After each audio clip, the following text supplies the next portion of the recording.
Think about the last 5 years of your life. Really think about it. Can you name one thing that happened each year? One specific memory per year? Most people can name 2 or 3 total. Now think about a single summer from your childhood.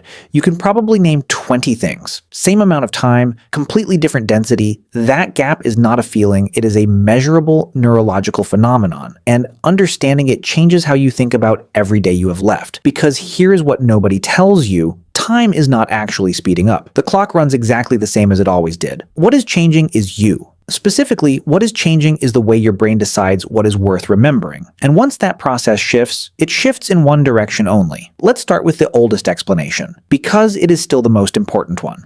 In 1897, a French philosopher named Paul Janet proposed something deceptively simple. He noticed that every person he spoke to, regardless of age, described their childhood as feeling vast and their adult years as feeling compressed. He did the math. To a 10-year-old, 1 year represents 10% of their entire lived experience. Every birthday is a significant fraction of everything they have ever known. To a 40-year-old, 1 year is 2.5%. To a 70-year-old, it is less than 1.5. Each year, as a proportion of your total life, keeps shrinking. And your brain feels that shrinkage. Not metaphorically, literally. The same 12 months that felt enormous at 9 feel like nothing at 35. Because relative to everything you have already lived, they are nothing. This is called the proportionality theory of time perception, and for over a century it was the primary explanation. It is intuitive, it is mathematically sound, and it explains the broad pattern, but it does not explain the mechanism. It tells you the what, not the how. And the how is where it gets genuinely strange. Your brain does not record time like a clock. It records time like a highlight reel. What you experience as the passage of time is not the actual duration of events. It is the number of distinct memories your brain encodes during that period. When neuroscientists talk about time perception, they are really talking about memory density. How many separable, retrievable moments did your brain decide were worth storing? Because that is what you experience as time, not hours, moments. Think about the last truly long day you can remember. A first day somewhere new. A trip to a city you had never been to. A day where everything was unfamiliar and every hour brought something your brain had never processed before. That day probably felt endless in the best possible way. Now think about the last completely average Tuesday. Do you remember it? Could you tell it apart from the Tuesday before it or after it? Probably not, because your brain did not bother to record it as a distinct event. It filed it under the same category as every other Tuesday. And a life built mostly of Tuesdays that look identical to each other collapses in memory into almost nothing. This is the neuroscience of novelty. When your brain encounters something new, something it has no existing template for, it has to work. It has to build new neural pathways, encode new information, tag the experience as significant. That process takes cognitive effort. And that effort is what makes time feel thick.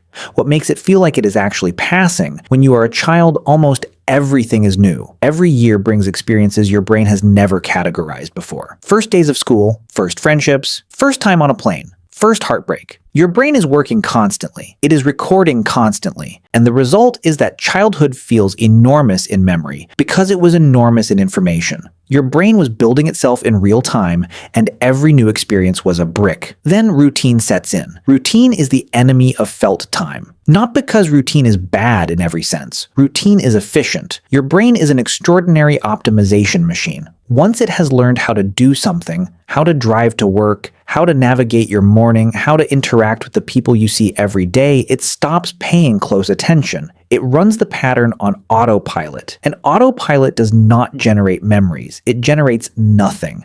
A year spent mostly in familiar patterns, doing familiar things with familiar people in familiar places, produces almost no distinct memories. And a year with almost no distinct memories does not feel like a year. It feels like a week that somehow became 12 months. There is a neurological term for this: habituation. The process by which your brain progressively reduces its response to stimuli that are repeated without consequence. The first time you hear a song, it occupies your full attention. By the 100th time, your brain barely registers it as input. The same thing happens to your entire life when you stop introducing new information into it. Your brain habituates to your existence. And habituated time does not feel like time at all. In 2019, researchers at the Max Planck Institute for Empirical Aesthetics published findings on what they called subjective time dilation. They found that when subjects were exposed to dense sequences of novel stimuli, they consistently overestimated how much time had passed. Their brains, working hard to process new information, interpreted the cognitive effort as duration. More processing felt like more time. Conversely, when subjects experienced repetitive, predictable sequences, they dramatically underestimated elapsed time. Their brains, running on autopilot, produced almost no signal that time had passed at all. This is not a metaphor. This is your brain's actual timekeeping mechanism, and most adult lives are built in direct opposition to it. Here is what that means. The reason time felt slow when you were young was not innocence. It was not simplicity. It was not some magical quality of childhood that adulthood steals from you. It was information. Your world was constantly producing experiences your brain had never seen before, and your brain was recording all of it. The reason time feels fast now is not that you are busy. Busy people often report that time feels fastest of all. It is that you are familiar. Your life has become a pattern your brain already knows how to run. And a brain that already knows how to run your life stops noticing it. And here's the part that is genuinely hard to sit with. The years that pass fastest in memory are almost always the years people describe as fine, stable, comfortable, not bad,